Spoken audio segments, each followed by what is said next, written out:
Vi vil nu starte vores lille guidetur igennem højrekliks genveje. Jeg tager min højre mus og klikker på min hjemmeside. Jeg har valgt en hjemmeside for London City Airport.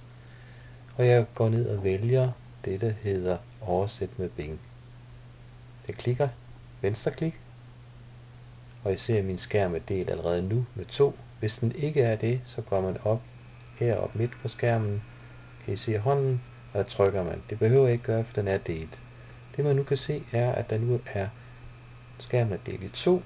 Den ene, den venstre side, er engelsk, og den anden er oversat til dansk. Kvaliteten kan man selv afgøre, men det kan være en hjælp og en støtte i forhold til, når man har noget tekst, som kan være lidt svært. Det var den måde, man kunne bruge Bing på.